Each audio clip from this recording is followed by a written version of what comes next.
Actually, it tells you right here. Yeah. On this Doesn't go in thing. order.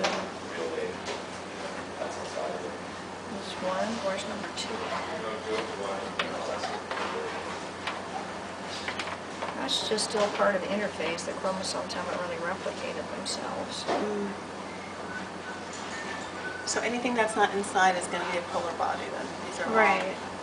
Yeah, the little tiny cells on the outside, those are polar bodies. Okay. So this is the end of meiosis 1. So we had the homologous chromosomes were separated from each other, and one pair went into the polar body, and the other parachromatid stayed in the egg cell. So So the it's secondary telophase? oocyte. Is telophase 1? Yeah, telophase 1. Okay. So basically they split apart. You have the polar body and you have the oocyte, the secondary What about the oocyte. Did you said metaphase, anaphase, telophase? So what about prophase? They don't really have a good prophase in these models. Um, And then, let's see, then the next thing that's going to happen is, this is anaphase separating, where is that? looks like a little bunny rabbit. Anaphase 2, right? Yeah, that's why I don't like these models. You said you might do the pipe cleaners and stuff? Yeah, I might do the pipe Oh, cleaners, okay. but these models are good for meiosis 1. It's just the meiosis 2 models don't look very accurate.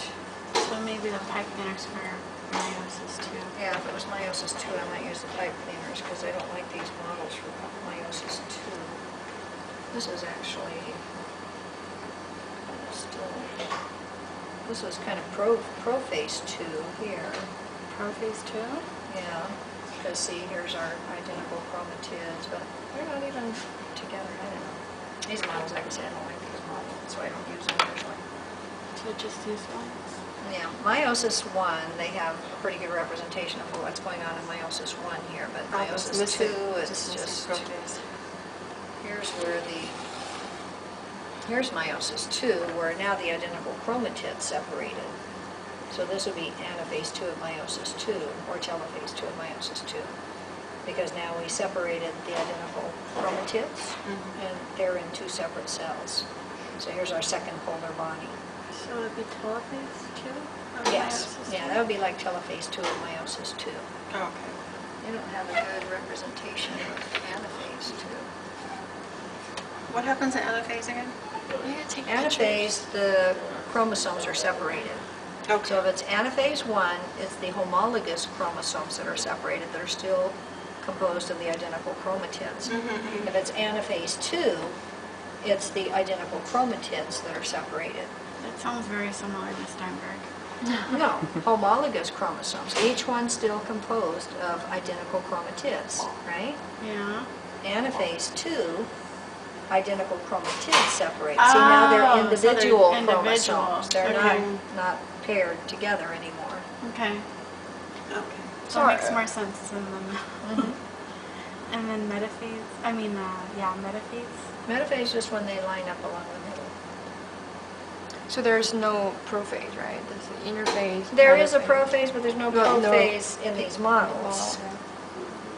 So how would it look with metaphase 2 then with this one? Or would it just be like Metaphase separated? 2, you'd have these two, or this is actually metaphase 2. See the Oh, I thought you said that was identical? telophase. You said that was telophase. Well, actually, I think this is a metaphase 2 because it looks like the identical chromatids are lining up on the midline. It looks like the centrioles are pulling apart. So I think that's more of a metaphase 2. And then here the identical chromatids are separated.